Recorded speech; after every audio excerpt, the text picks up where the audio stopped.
Greetings, everyone. I'm Lance Dunahoe, and welcome to this edition of DFW Real Estate's Best Podcast, where we introduce you to the top producing agents and their vetted business partners, the real movers and shakers in DFW Real Estate. This week, we have some amazing guests, a power team in the DFW lending world known for their energy, their consistency, and treating clients with care and compassion. That's Haiti and Darren Lavelle with the Lavelle team at Cardinal Financial. And they're a very special guest, an agent who ranks in the top 500 in DFW real estate year after year, and North Dallas Real Producer, August 2020 Rising Star, and 2021 World Changer nominee, Miss Sharon Cummings with Keller Williams. So if you want to hear their stories, how they started, what inspires and motivates them, and how they got to be who they are, then tune in right now.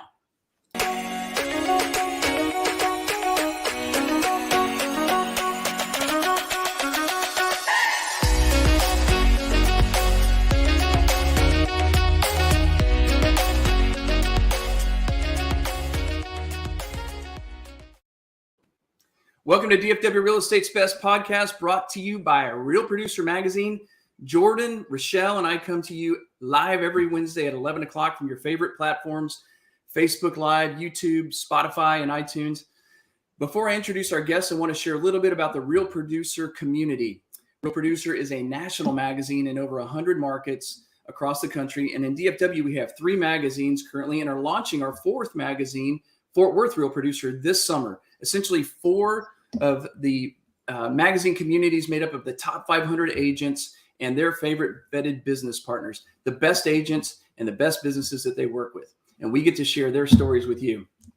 Today, we've got a great show with some of my favorite Real Producer influencers, Haiti and Darren Lavelle and Sharon Cummings. But before we get started, our podcast is powered by Thedifference. The Difference Radio live stream podcast provides video branding and digital business development solutions for small business owners and entrepreneurs locally and statewide. With over 750,000 viewers in 2021 and growing, The Difference can help any business grow their brand awareness and develop a message that humanizes your business in a way that grows your brand, expands your connections and relationships, increases your influence and relevance, and quickly helps you become known as a power player and a mover and shaker like our guest in your sphere, community, and industry and business world. And with that, I'd like to bring on our guests, the Lavelles, and Miss Cummings. Come on. Hi. Welcome to the show. So glad you're here. Hi, good morning. Thank you. Thank you for having us. Haiti. Yeah. Hey, welcome aboard. I want to start with Darren and Haiti. If you could introduce yourselves, and then I'll give you a quick chance to tee it up and introduce Sharon. Absolutely. So we are Darren and Haiti. We are the Lovell team. It's 2 of us here. We have an entire team that you're not seeing today. We do work for Cardinal Financial. We are here local in the Dallas-Fort Worth area. We've been doing business now for about 11 years. And over those 11 years, we've seen a lot of changes and a lot of growth, and just really excited to be on here today. Right on. Well, thank you for correcting me. I was saying Lavelle, but it's Lovell. I like that. That's all right. It's just like the astronaut, just not related. Yeah, but it's love, but on the level. I like it. I love it. Well, Sharon, tell us about you. So I'm Sharon Cummings. I'm with Keller Williams Realty in Allen. And I started in real estate straight out of high school. Honestly, I went into college to take real estate classes. I wanted to be a realtor at that time, but then got married and had children, decided to stay home for a while, kind of on again, off again. Love affair with real estate for about 20 years. And in 2017, got my license and decided to finally go out and do this. And it's been 5 years in May, and it's just been a roller coaster that's been the most fun ever. I just waited in line way too long. Well, it sounds like you made it to the front of the line pretty quickly once you got in line, though, which is impressive. Thank you. Before we hear more about your story, how did you meet Darren and Haiti? So a lot of agents in my office were actually using them as their preferred lenders. And I had met them by accident the first time when they were doing one of their client events. I walked in to get a coffee and they were dressed up as I forget, it was like a card theme or something. It was Queen of Hearts. It was so cute. And I walked in, I was like, oh my gosh. And they from that point forward, of course, I met them. They bought my coffee, which was so nice. And then they just kept asking me to have lunch, asking me to meet up. And I just said, no, thanks, no, thanks, no, thanks. I'm good for about a year. And finally I gave in and I had lunch with them and instantly just fell in love with their values and how they treat people. Immediately knew that I wanted to be in partnership with them in my business. And then throughout getting to know each other, realized we got married at the same place in Rockwall. And so my husband and I got married on the Sail with Scott catamaran in Rockwall. And so we've been on double date nights since then and had lots of fun. So yeah, we have a lot in common and they've been awesome to work with. Wow. Now, do you guys remember what you were wearing when you first met Sharon? Yes. Yes. We were king and queen of love. That's right. Valentine's. Yes, it was Valentine's. King and queen of love. Yeah, and they go all out. And so I appreciate that about them so much because I could tell like they go all out for their clients and their real estate partners. And I really love that about them. You know, isn't that what I mean? It's just beautiful that, of course, that word is in your name, but it's even more beautiful that the agents that I've met that know you, you live up to that, and that's totally impressive. Your reputation has preceded you. I was talking to Jordan, my partner, and the first agent that he sat down with, Pam Heinrich. You were the first lender, the first meeting that he ever had with an agent. You were the first lender that was recommended to this real producer community. And of course, your name comes up so much after that consistently. And I think I was just reading, I want to share some things because I pulled up like just Google, sometimes I Google people before these, and I was amazed at how many 5-star reviews that you guys have and your team has. And the words that are the people that describe you as could not have been more professional and giving. I mean, who says that about a lender? Let's see here. What else? A wonderful experience. Let's see. My gosh, there was a bunch of them. Very responsive. On and on and on about just the experience that you guys have created. And I'm like, are they really? Are they lenders? What else are they doing here? Because you created an experience for your clients. And I think just living up to the name, right? So tell us a little bit about what you guys do, and then we'll get into some other business questions later. But what's the heart behind the love here? Yeah, it truly, along with love, it's a relationship. Yeah. I mean, that is the core of our business, and that's not only that's the realtors. We want that relationship. So just like with Sharon, we started doing business together, but we developed a relationship and a friendship. And so that's honestly, we love doing business with her, but the friendship and the relationship we have with her is so much more important than that. So, if you approach business from a relational perspective and you always try to do the right thing, treat that individual, we're family, right? We have a family. This is a family business. It's never a transaction to us. The relationship for that client is paramount. So we're going to do everything we can because it's a big, it's an experience. You're making a huge purchase. That's a huge investment of money. I mean, whether you're a first-time home buyer or it's your 10th home, we want that experience to be the best experience that you've ever had.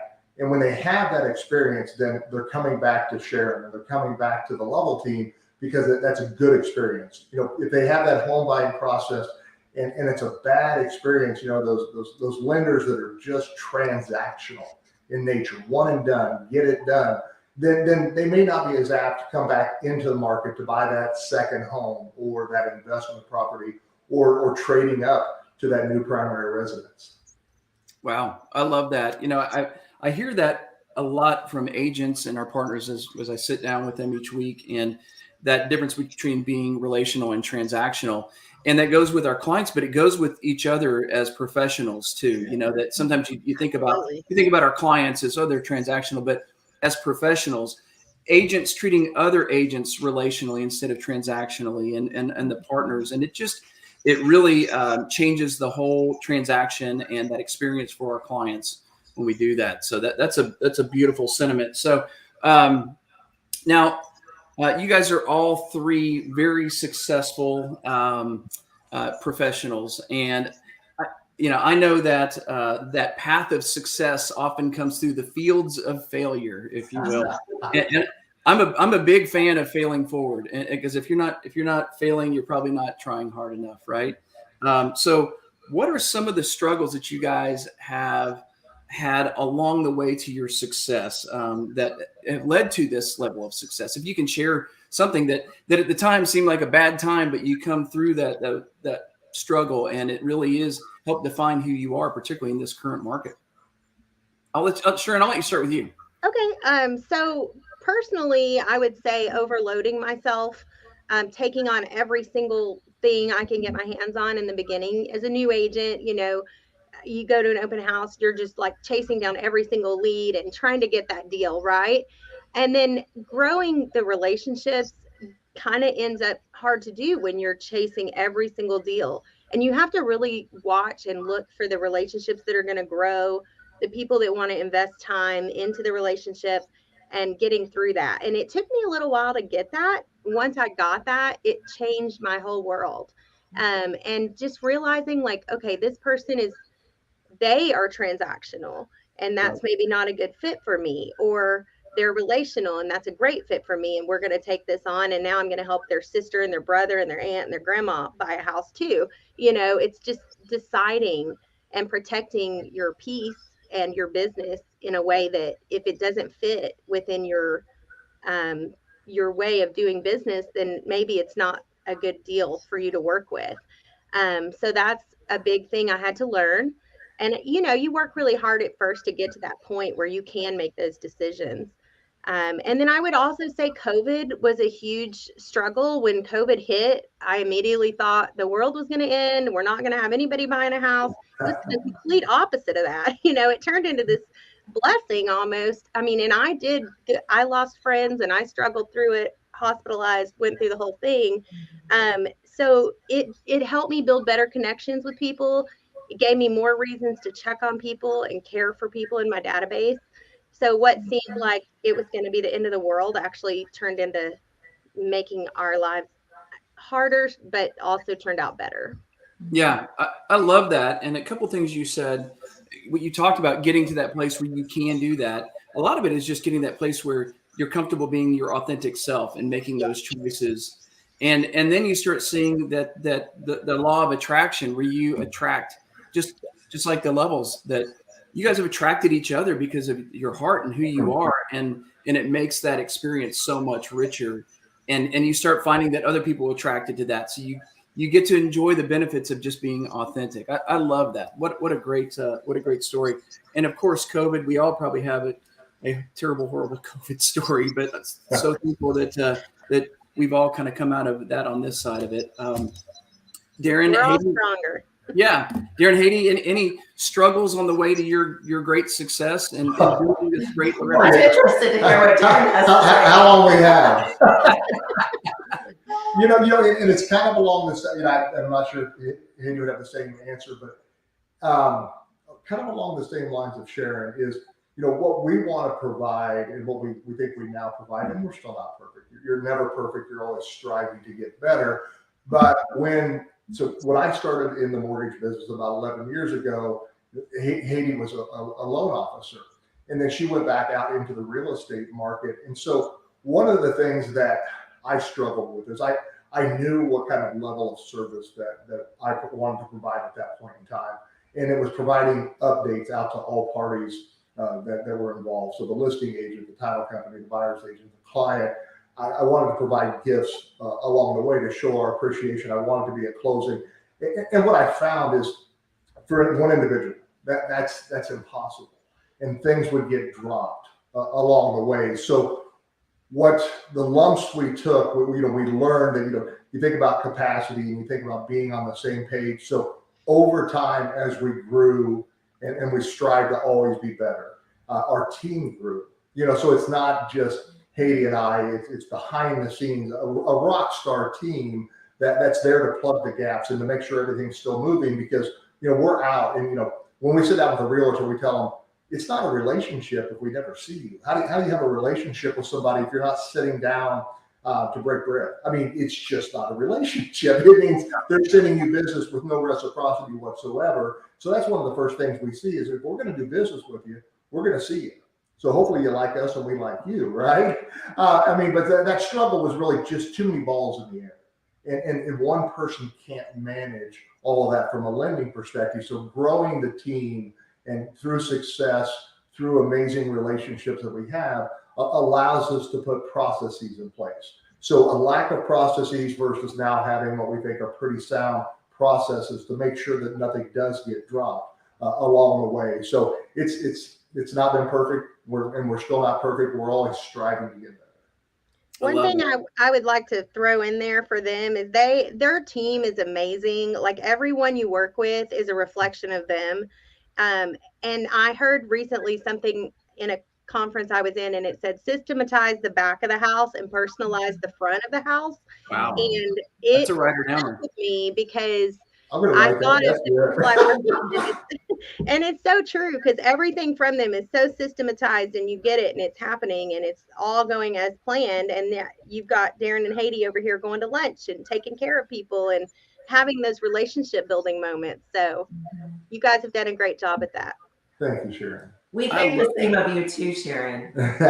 For For sure. You're I'm serious. Like we were talking the other day about your offers in regards to yours the best. When you present offers for your buyers, it's wow. It's wow. I mean, and that's why we see a lot of your offers accepted quickly. You know, Lance, a little secret, and Sharon doesn't like really anybody to know this. No, everybody's going to know this, right? So she has the biggest heart of anyone we know. She does so much from a philanthropy perspective, helping those that are less fortunate, helping those in need. She doesn't ever publicize it. She doesn't want any press about it, but it's that kind of servant's heart when you have that relationship. And she shows that same love to her clients. And that's why the first thing out of my mouth or out of Haiti's mouth when one of her clients contacted us is, I don't know how you know her, but you're blessed to know her. And it exudes itself. And you, when those clients come back to you, because they do, it's because she will go above and beyond what you could ever imagine to make sure that client's 100% satisfied. Yeah. Well, I know that Sharon was nominated for a World Changer Award, and it's, you know, of course, she was featured. Oh, God. In here, you touch on, let me say it again. Isn't it great? Beautiful. But you touch on some things that are near and dear to your heart that of course, then led to this nomination by your peers as a world changer. And it's your heart about random acts of kindness and your Allen Kindness Project. And I was reading your feature, and I love what you said. It was kind of the end quote. It says, if you want to change the world, you can. Anyone can. Constantly look for ways to be kind to others. Then kindness can become a habit. It's a habit that can change the world for the better. That is beautiful and profound. What inspired you? How did this whole thing kind of come about and then turn into something bigger for you? Well, when I first said I was going to get into real estate full time, of course, I had worked for realtors for years and I had just made a salary, you know, and it was a good salary, but it was never more than enough. Right. And so my kids saw that. And my daughter at the time, the first thing she said when I said I'm going to get my real estate license is, we're going to be rich. And it broke my heart inside. Like it just hurt me for her to say that. And I immediately said, no, first of all, you're not going to be anything because it's me doing the work. But I said, we have to think of a way that we can turn this into good. If I make more money than I'm making now, what can we do to turn that into something good for others? And she said, it was her idea in the beginning. And we always did little random acts of kindness together just for fun. Like we'd pay for the person behind us or something like that. And she said, well, I think every time you have a closing, you should do a random act of kindness. And it just kind of turned into that. And so that's where it started. And my very first closing, my husband and I went out to celebrate and we left the server $100 tip. And she told us she was a teacher and she was serving on the side because she didn't make enough money. And I'm still friends with her.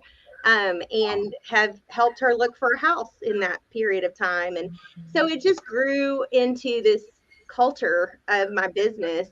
And I absolutely get more joy out of doing something like that than the whole closing itself. And I usually will tell people, hey, you know, I did this act of kindness on behalf of your closing, or sometimes I'll tell them, sometimes I don't, because I feel like it's bragging and I don't like that. But if I'm really close to them, I may tell them what I did.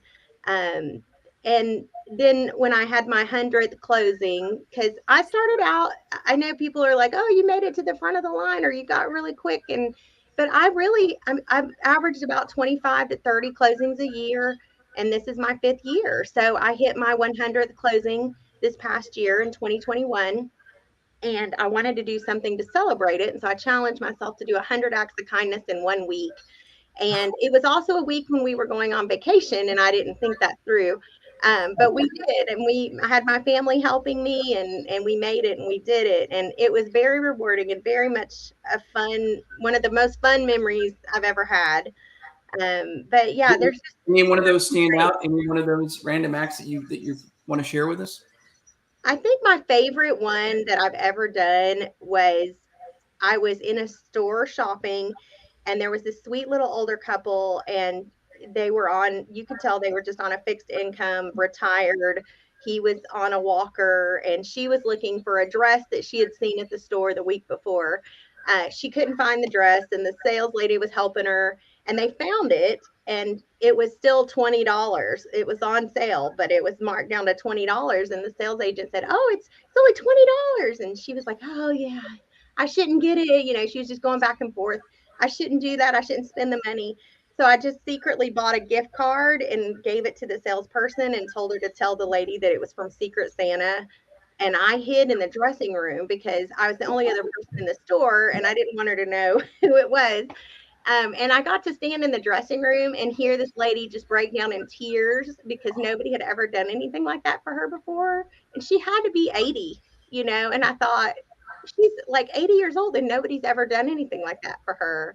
So it just, I don't know, things like that. I mean, I'll cry talking about it. Yeah, I get I need a moment. We're gonna tissue. I need a tissue. Virtual tissue. But that's probably one of my favorite ones. And it was a $25 act of kindness. It wasn't a big deal, but to her it was. And, you know, and that's what really matters. Wow, that's beautiful. And I know you've inspired others too, Sharon. You have and even kind of a sort of a community, the people that you've encouraged to share. And I think you've even got kind of further aspirations with that. Or where are you at on all that?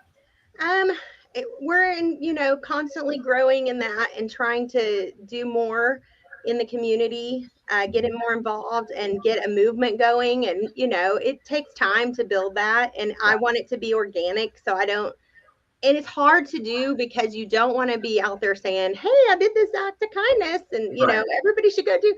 But I do put out challenges to my friends and say, hey, today's a good day to go do something nice for someone, or today's act of kindness challenge is this, you know, and you don't have to say you did it. The Allen Kindness Project is just a Facebook group that I started, and the goal there was for people to post when they had an act of kindness done for them, or if they did something for someone else, they could post it even anonymously to say, so that other people would see it and it would inspire someone else to do an act of kindness. It's not to say, hey, I did this.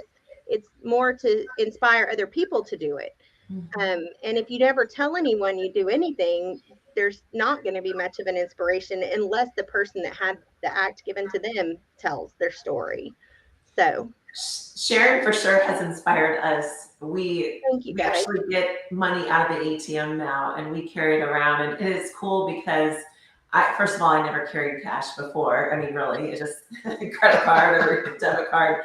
But it's very cool because now we have this cash on us, or Darren has always had cash on him. And he'll be like, you know what? I feel led like $50, $100. And it's cool how we're each touched in a different way to bless the different individual. And for sure, it started from Sharon. So thank you, Sharon. That makes me very happy. Thank you, guys. Wow, that's huge. That truly is. That's inspiring. Sharon, I can't help but look over your shoulder and see, is that a vision board you've got back there? Oh yeah, this is my vision board. I Yeah. do one every year. At first, I thought vision boards and aspirations were kind of silly and kooky, and I am a creature of habit. And so once I did one and all the things on that came true for the year, I decided maybe there's something to this. And I just started doing one every year. I still have all my vision boards and I can look back and see how far I've come. And it's just Wow. it's really fun to see that. I do mine digitally. I do them on Canva and then just print it out because I don't like crafting that much. So, people out there who are more of a tech person and do not want to do crafts, you can do a vision board. That is so cool. So, Now, Darren and Haiti, do you guys do a vision board, or have you ever done one of those? Actually, I have one sitting on the dining room counter. So yes, I do them with my ladies groups. We do them about one or two times a year. I encourage my ladies that I lead to do vision boards because it really is wild how it really leads your life. So. Yeah. Anything right now that you can really see this coming to fruition already in March, that's something that you could share with us that's on your vision board? Mm. I know it's early in the year. Yeah, it is. Well, the thing is, I'm in between, like I'm creating one right now. So I'm trying to think back to my other one. I don't really have. I think it could be on a podcast on there? What's that? I said, was being on the podcast on there? There you go. You guessed it. Woo! You made it. Diving is on there. Scuba diving. Oh, right on. Hey, I'm going scuba diving next month for the first time. Where are you headed, Sharon? We're going to Jamaica. That's on my vision board. So my husband and I are celebrating our 10-year anniversary in April, and we're going away to Sandals South Coast. And I have lots of fun adventures planned that we've never done before. So we're very excited. That's awesome. So cool. Very cool. Where are you guys going scuba diving, Haiti? We're going in Cabo. Yeah. Cabo. That's perfect. Wow. Well, what a great, it is important. I created a vision board this year and part of it was to lose like 20 pounds. And I put kind of a magic number up there and I'm 7 pounds away from it already. So awesome. Wow. And then all the halo effect that comes with that from, all the other great habits that are created. I think it's just really important to put those kind of things in front of yourself because, I have mine everywhere. I have it hanging up on my screen of my computer, the screen of my phone. And even though you don't see it, it's there and you are seeing it and your subconscious is seeing it. And it's just amazing how it all starts happening when you really put it out there. And the key to getting what you want is deciding what you want. And I know you're bugging him because he probably doesn't have a vision board because he's a guy and sometimes guys are still a little bit hesitant. You got it right here. Some stuff on mine for my husband that I know I know what he wants and I have it on my vision board too. Well, Good idea. I'm a planner and I tell her I've got it, all up here because failing to plan is planning to fail, right? Yeah. I mean, so that holds true with our entire life. But she does. She visually has one. I tell her I've got mine up here, and she just has to read on mine. Hey, Darren, you don't have to make yours look that pretty. Like mine's got like 5 things on it. It's kind of boring. It's not as crafty looking, so it's. I'm sure I'll have some whiteboard in here and everything as soon as we're done. Maybe be like, see, I told you. Well, it's a lot like you said, planning, but it's that because you have to watch. You're going to have to measure your success one way or the other, and sometimes putting that horizon out there is important, but it's also looking back. I mean, like Sharon, I'm sure you could see just looking back from your feature. Where you have, what was out there then you've achieved, and now looking back and just seeing that success is a motivation in itself, and seeing what you visualize then come to fruition. It's a powerful thing in reinforcement, but measuring those things along the way by looking back is critical too. And also measuring, I use the new map to measure my calories. That's helped with the So earlier when you said what are some of the failures that we've had, and I think that was one of my biggest ones in the beginning, is I had people all around me before I actually started doing real estate full time saying, you could do this. This would be great. You should do this. Everybody else saw in me what I had there, but I didn't see it. And I kind of kept pushing it to the side. And so I think setting my goals low in the beginning was a failure. Starting too late, or not too late. It's never too late, but starting later than I should have when I was capable. That was another failure, but I grew from it and it's better now. So those are things that vision boards will help you with, setting your goals. So any new agent out there, I would say, don't be afraid to set your goals too high, because I set mine at a reasonable rate. That's like, this is what I'm going to do. And I did it. And I thought it was almost unattainable then. Then the next year I just set it a little bit higher. Now I'm like, oh yeah, I'm going to throw it up to this number now. And now I have to really push myself, but it happened. Yeah. So, Well, go ahead. Darren's huge on goals. We actually we talk about our goals all the time. And I mean, we're talking a couple times a week. And then even we talk about, okay, here's the number. And we say it out loud. And he's like, we're not there. And I'm like, have you said it out loud? What is it for this month? 6 million, 10 million? What is it? Yeah. You know? And so we constantly say it because, of course, we believe in a higher power, and we're very blessed because of that. amen. I love that. We call that speaking life. Speaking love, absolutely. So true. So true. Yeah.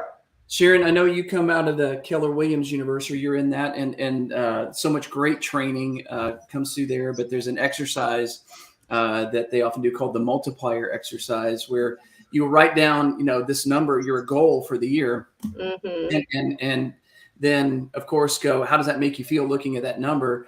And then the next step is now double that. And it's like, then how does that make you feel? It always gives me chills to say that. Yes. It's like, if it's not giving you that kind of a rush, you're probably thinking a little bit too low, in achieving that, and then kind of putting that out there. But I love that challenge in itself, because you got to think big, you got to think realistic, but sometimes we just way underestimate ourselves. And it's about, like you said, putting the systems in the back of the house and the relationships in the front. And if you build that system that supports achieving those goals, they are way attainable. We just have, Absolutely. just because we haven't done it yet doesn't mean it can't be done. So, Well, one thing is, when you're setting your goals, I've always thought, well, recently, really the last few years, if you already know how to get to that goal and you already know how you're going to do it, it's not big enough. yeah. So that's your I can definitely do it goal, but your goal that it's aspirational is the one you need to be really setting, because you're going to hit that other one no matter what. But pushing yourself to your aspirational goal is, and this year I'm on the ALC for my office, which is the Agent Leadership Council. So they put your numbers up in front of the board, in front of everyone once a month. So there's nothing that will hold you more accountable than that. Yeah, that's interesting. It is that kind of accountability, not being able to hide, and then the numbers don't lie. That's got to be quite a challenge for you. Well, hey, while we're talking, we're talking personal, but let's talk a little business. You want to? Sure. Absolutely. Let's get it. Of course, we before the podcast, we talked, this is a seller's market, record low inventory, and now rising interest rates. And it has become so important to always be strategic and knowledgeable and watching all the indicators, right? Just to make sure that we can take care of our clients. So my question for you guys is, what do pros like you do in this kind of a market to help your clients navigate this environment? What are you doing? Because this is brutal right now. And I'll start with you, Darren and Haiti. What are y'all doing to help your clients? Sure. Yeah. One of the things we believe in is that owning real estate creates financial wealth, right? So somebody who owns real estate has a net worth of about $250,000. Somebody who does not own real estate, they rent, has about a net worth of $5,000. And most of that net worth for that individual that owns real estate is in their home. So for us, it's all about trying to draw that line in the sand. So you're talking about this market, right? So interest rates are rising, but historically speaking, they're still below the historical average. So you have to look at it for what it is. I mean, interest rates were artificially low for so long, and now we're seeing the outcome of that. low interest rate strategy by the Fed in the whole quantitative easing is what they call it. So interest rates are still great interest rates. And I think you have to look at it from that perspective. The market, you're right. I mean, we've got way more buyers than we have sellers. So, if you can make that entry point now, so it's a whole purchasing power type of thing. So, if I wait until the market gets back to a normal market, right, 2 or 3 years down the road, that $400,000 home is now going to cost me $500,000 or $550,000. So, is my income growing fast enough to keep up with that appreciation over the next couple of years? So for us, it's about drawing the numbers out for them and seeing, well, one, can they qualify? Two, if they qualify, what's that look like from a mortgage perspective? And let's not look at it from just a mortgage perspective. Let's look at it from a full financial planning perspective as well, because it's not just the mortgage payment. What other debt do they have? What things could we perhaps reposition? So for us, it's all about getting, drawing that line in the sand, starting, get that home ownership in place so they start building that wealth and that accumulation that they're going to get in that property. For somebody that's not able to buy now, it's that consultative piece. Okay, so you can't buy now because your credit scores are too low, or you can't buy now because you don't have enough money saved. So let's do a roadmap, right? We talked about vision and everything and planning. So this is the same thing. So somebody who, unfortunately, let's say they can't buy now for whatever reason, we put a roadmap in place for that individual. Here's the 3 things you need to do over the next 2, 3, or 6 months so you can be in a position to buy sooner rather than later. So, and our realtor partners love that too. So they see that roadmap also for their buyers. So they know, okay, well, they can't do it right now, but in 2 months, I'll be able to set them up on this home search. And this is their max purchase price. So we keep everybody in the loop. Yeah. Wow. It's a pipeline. It's building a pipeline for all of us. And I think for me, it's more for me on my side, it's setting expectations, sitting down with people before you go out and look at houses, looking online at homes and their price point and what they listed for versus what they sold for. So they see that, because I have buyers all the time. Well, I've seen houses and they were $275 or $350. Okay, but they sold for $400. So here's our expectation of where we're going to land. That means we need to lower what we're looking for. We need to look at the whole picture, not just what you're seeing online. And then I need to make sure they're connected with great lenders like Darren and Haiti, who will sit and go through it with them and help them understand it and make them feel like they have a whole team of people that are in synergy and that are all working towards the same goal for that client. Mm-hmm. And then presenting that client's offer, like Darren and Haiti said, I have a very specific way that I send over offers. I start with getting a relationship with that listing agent right away. As soon as I make the appointment to show the house, I text the agent, I follow up, I leave great feedback. I do everything I can to try to get that relationship going to best represent my client. And it builds relationships in the community at the same time. I get to know agents that way. I love that. Yeah, go ahead. Lance, I think what Sharon touched on, how to win the deal, right? I mean, so, when you get to that point, it's the communication aspect of it is critical. So Sharon and us being on the same page, when the offer goes over, us calling the listing agent to speak on behalf of the client, getting that client conditionally approved through underwriting as well. So eliminating all the financing options. So there's a lot of pre-work we can do, and setting proper expectations, I think is incredibly valuable to doing that. But the communication strategy and who you use and what they do on your behalf in this market is more critical than ever. Absolutely. Sharon does that well for her clients. Thank you, guys. Well, I've heard that over and over, how important the relationship is, because it's not necessarily always the buyer that offers the highest amount. It's right. A lot of time it is or cash, or I've heard, and you guys have seen the exception to the rule that a VA actually wins out over a cash offer, but a lot of it has to do with the relationship, and it's about how that whole thing was presented. Sometimes that may not seem fair to some people, that it's not about the highest offer, but it is such a relationship business. And I love this real producer community for that reason. And, we have several agents that have given us this feedback that that this is just such a great opportunity for our agents to get to know each other outside and our partners to get to know each other outside of a transaction, and continue to build those relationships and nurture those in a different environment where you get to have these high-level conversations about important things that affect your clients and where your heart really is. And all that makes a difference when it comes down to when you see that offer, right? It's whatever that is, there's something that that transaction is going to go smooth and it's going to be better for your client on some level, right? Absolutely. Yeah. Well, so in this, we talk about kind of some of the struggles. What are some of the opportunities that this market has created out of these struggles to improve our services?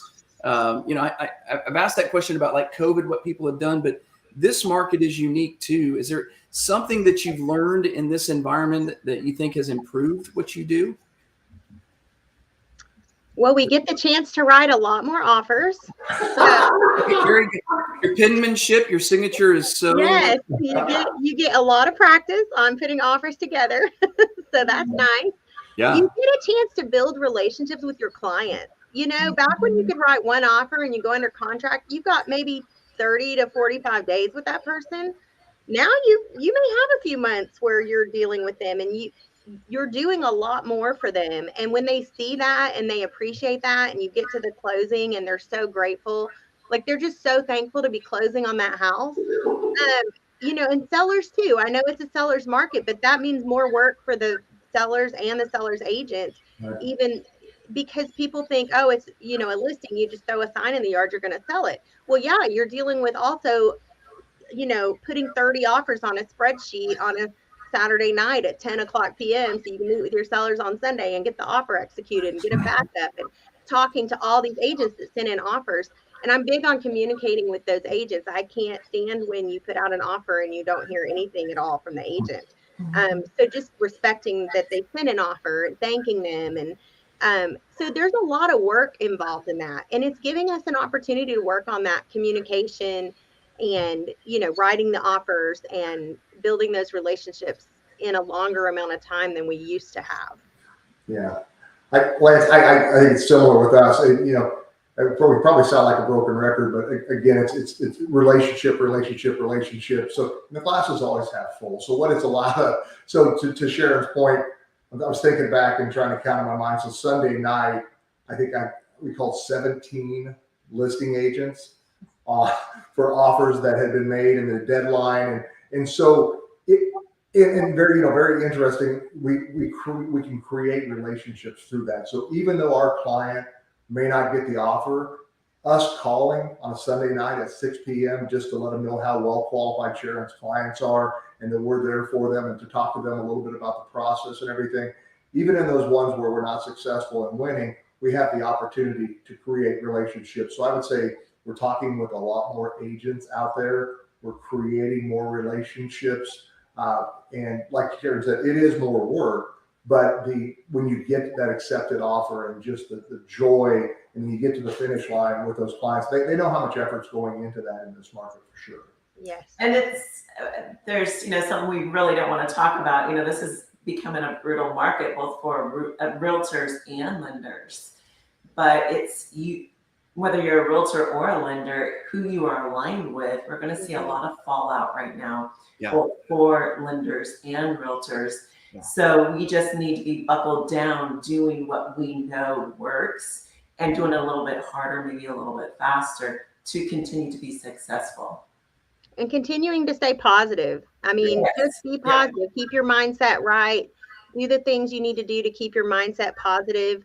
Because whatever your mindset is and how your attitude is going to transfer straight to your clients. Yep. So Absolutely. if you are like, oh, it's horrible out there, nobody can get a house, you got to bid 50 over, that's exactly what your clients are going to feel. So educating them, setting expectations, and keeping a strong mindset and telling them up front, it's probably going to take us a while, but we're going to get there and you're going to get the house you're meant to get.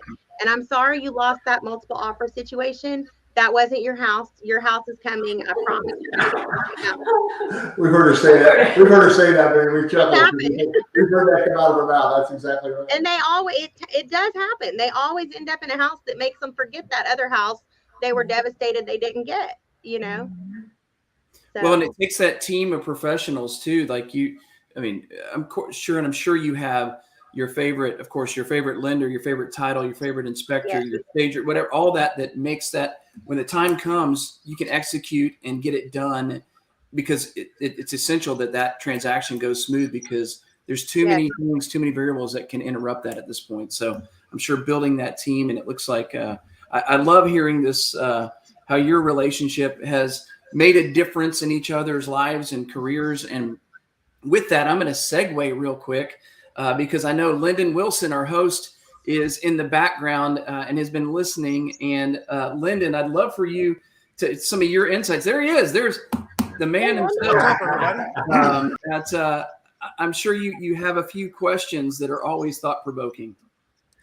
I do. And thank you, Lance, and thank you, Sharon and Darren and Hattie. Did I get it right that time? Haiti. All right, Haiti. Thank y'all for being on the show and for bringing what you brought.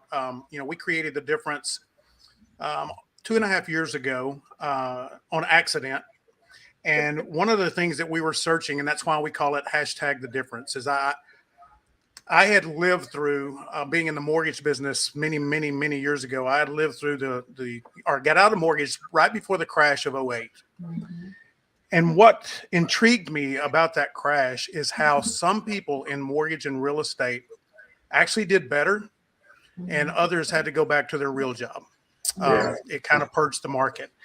And I started looking into what was the difference, right? Number one, it was relationships. And you guys have already touched on that. The people that were relational, not just with the clients, but with their business partners. The people that really had a good relationship weren't abandoned, right? No one ran away and said, hey, you're on your own, do the best you can because you didn't do anything for me when it was good, right? So the three things, and let me see how much time we got. We got time. 3 things I want to know. Okay. Number one is I want each one of you to tell me the first thing you think of when I say professional inspiration. Is it a person? Is it an event? Is it something that happened? Let's start with you, Sharon. Who has been the biggest, or what's been the biggest professional inspiration that you can think of? Honestly, it's the culture in my office. I have an amazing office. Everyone here is super supportive, and we're all in competition with each other. But it is such an amazing environment. It makes me jump out of bed every day, get dressed, and show up here at my actual office. And I just love being here and hearing top producers. I mean, I sat down across the table with Tom Grissack a few weeks ago at a happy hour, and he just started asking me questions about how I'm doing things and what am I doing, and helping me through some things I was going through. And that's something you don't get everywhere. So that's a big professional moment when someone above you can sit and help you grow your own business. That's and awesome. expect nothing in return. That's awesome. Okay, what about y'all? I guess I'll start and I'll let Darren finish it. But what inspires us, Darren and I's synergy, we love being business partners. And I'm just always amazed by I call him the closer, but I'm just amazed every day about how he communicates so well with his realtors, with the clients, and, just our synergy and how we work together. I work behind the scenes. He's kind of out front on the telephone. He loves that. I hate the telephone. Please just text me. I'll get right to you. Good to know. But no, I'm his backup. But that's what you're my inspiration. Oh, I know That's awesome. It's kind of weird, That's but I so really sweet. think that's what. thank you. That's awesome. So just hearing that, obviously the teamwork that y'all have together, that synergy that you have. I used to be a football coach, right? So you have all of these people, you have to have that synergy and you have to have that connection, and you don't want to let the other 11 or 10 guys down that are on the field with you. And I think that's a huge inspiration, right? It makes you get up every day and realize that you have an accountability to that team player, that teammate. and you don't want to let them down. And so you feed off of each other, kind of like having that workout partner, right? Yeah. And then Sharon, what I get from you with the team that you have there is just the culture. Yeah. Right. It's an got to be a amazing culture that inspires you, and you want to be a part of that culture, and you want to contribute to it. And that's awesome. Second question. Obviously, I'm a shameless plug of the hashtag Thedifference, but what's the difference in doing an acceptable job versus an exceptional job? And but while you're thinking about that, so I know I'm throwing you some curveballs. If anybody's been around the real estate industry, and this is what I love about the Real Producer shows, is they bring on the people that not only are doing well, but are willing to share why they're doing well. Yes. Right. And for so many in the real estate industry, sometimes it's kind of that fear factor. I don't want to share my secret. Well, newsflash, folks, it's not a secret. No. It's really not. Success is not a secret. It's not. But you have so many people that are willing, and talking as a football coach, we had players that were willing to do an acceptable job, just enough to get what they wanted to get. And then we had those that were exceptional. Give me your thoughts on what the differences are. You guys want to go first? Sure. Yeah. So I think acceptable is just checking all the boxes, right? Looking at the playbook and executing it averagely. Individuals deserve more than average. This is a huge part of their life, and so to be exceptional, you have to go above and beyond in everything that you do. If you want to be the best, you have to do the best. And so we strive to be the best, and we don't say that with cockiness or anything like that. I think you should strive to be the best, knowing that you're not perfect, but always striving to be perfect.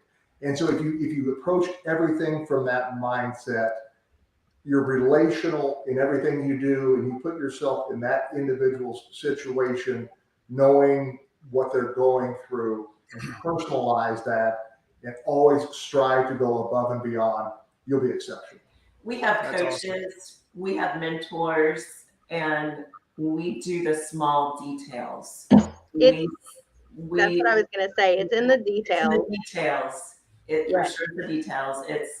It's sending out the cards. It's sending out the cookies. It's sending out the closing gifts. It's showing up. Showing up is huge, because so many people, especially in this COVID market, the Zoom, they hide behind the Zoom, or they just, I'll take a phone call. And now, it's huge for people to show up and be present. Right. Agreed. I agree. Sharon, what are your thoughts on that? So for me, I really feel like the way to make everything exceptional is if I gave my own mother or grandmother as a referral to somebody else, how would I want them to treat that person? And then I have to do that for everybody I'm working with. So if I'm not able to help them, am I getting them another agent that can help them? Right. But I just want them to be taken care of as good as they can be taken care of. And if I'm showing houses to somebody and I know that it's not the right house for them and they're not going to be happy there long term, it's talking to them about it and say, I've talked more people out of buying a house than I've talked into it, honestly, because they're willing to take all these exceptions and they're making too many, and they're going to get into that process and be regretful before they get to closing and sometimes after. And I don't want that for them. I want them to be truly happy. So being exceptional and not just acceptable is about having those hard conversations sometimes, doing the hard thing, to help them better themselves and get to a better spot. So That's I just awesome. try to plug them into my own family and think, okay, if this is my sister or my brother, how am I going to help them the best that I can? Very good. Last question. What do your clients appreciate the most about you? We could, yeah, and I think, Lance, you may have alluded to it. We really want the feedback of our clients, and we really go out of our way to capture that feedback, because that feedback allows us to improve on our entire process. But what we hear them consistently say is, we're always available, and we always proactively communicate. So the overwhelming response that we get is, and you'll see comments like, he took my call at 9 o'clock at night. She was available at 7:30 in the morning. So we have to be available when they're available. So availability is key, and we continue to hear that from our clients, and that's a big, huge part of our process. So I think those are the things that most stand out with that. And then the proactive communication, it has to be timely, it has to be consistent, and it has to be accurate. Yep. Great. So, and with my clients, I get a lot of comments about my sense of humor. I like to make jokes once I get to know someone, and it keeps them lighthearted throughout the transaction. And they always say, "This was so much fun," you know, even if we've been through the battlegrounds of this market, and they're still at closing, laughing and having a good time. Then I feel like that's a success. But yeah, I'm very caring with my clients, and I think that comes through. I show up before their walkthrough almost every time. If I can get there, I tie a big red bow on the door to welcome them to their new house, and just try to put that extra personal touch into everything. And that's usually the thing they remember the most. So. Right. Let me ask you this. I've got just a few minutes left, and Lance, I'll let you close. But, you know, being around the real estate industry for 20 plus years now, and being an entrepreneur in other industries, sometimes when you do something so often and so repetitive, it becomes second nature to you, and you kind of put it, I'm not going to say you put it on autopilot, but you get used to the ups and the downs and the peaks and the valleys of what goes on in the market, what goes on in the sales process of buying and selling a home. And so we know what to expect, but usually the client doesn't, right? If they're doing it maybe every 3 years, but usually 5 or more. How important is it for us to remind ourselves that this is a human transaction and emotions are high, challenges are all over the place, and sometimes the biggest value we can offer them is just easing their anxiety? Yeah. I mean, absolutely. That's so important. And that's why it doesn't matter if somebody bought a home a year ago or 3 years ago. If they're buying a home, today's market's not the same as it was then. I always insist on sitting down for a full consultation. We go through their needs, go through what they're going to want, and really talk through it. And that, in the transactions I've had go kind of sideways, I can always look back and go, were they willing to sit down for that consultation? And the answer is always no. If it's somebody that's like off the rails in the middle of the transaction and it's not going to work out, it's somebody I could not get to sit down at a table and have a conversation in the beginning. And so now I won't even go past that. If they can't sit down and have a conversation, whether it's at a table or on Zoom, it's their choice. I will refer them to somebody else, because I know that it takes that to get through it. Yeah, and Linda, I would say the same thing. So, you know, for us, when we think about this, and I think having those consultative conversations will play out in the long run much more favorable for you. So initially, when we're doing the pre-approval and putting together what we call a fee worksheet, whether it's the first home they're buying or their 10th, it's important to go through those numbers, right? What does that monthly mortgage payment look like? Who does have their hand in the cookie jar? You know, what is an escrow? What are prepaid items? These things are foreign to the individual that's buying that home, and they need to understand that. So I hear, you know, lenders that just provide a pre-approval letter, but don't tell them what the payment's going to be. How much money am I going to need at closing? Yes. You don't have those conversations with that client, and they spend this time, and the agent spends all this time only to find out they can't afford. They may qualify, but maybe they can't afford that mortgage payment. Well, that you've just done everyone a huge disservice. And so that's paramount to the process, is you have to set proper expectations, and you have to have those conversations up front, or you're simply wasting a lot of people's time. Darren and I are high maintenance consumers, so we just assume. I've had several people that I've helped buy or sell that have never actually had anybody explain a buyer rep agreement, a contract, or a listing agreement. And I'll sit down and start going through the paragraphs with them and explaining the contract. And they're like, what are you doing? You know, that this is foreign to me. And I'm like, you've bought and sold 3 homes. They've never been through that. Lance, we got about 15 seconds, so I'm gonna let you close it out As for we're us. just talking, I realized how lucky I am because Real Producer allows me to surround myself and be inspired by exceptional people like you, professional, authentic folks every day, and I'm so grateful. I'd like to thank our guests today again, Haiti and Darren Lovell and Sharon Cummings, and thank you for watching and listening to DFW Real Estate's best podcast today. You can find us here every week at 11 o'clock. Until next time, we'll see ya. Bye.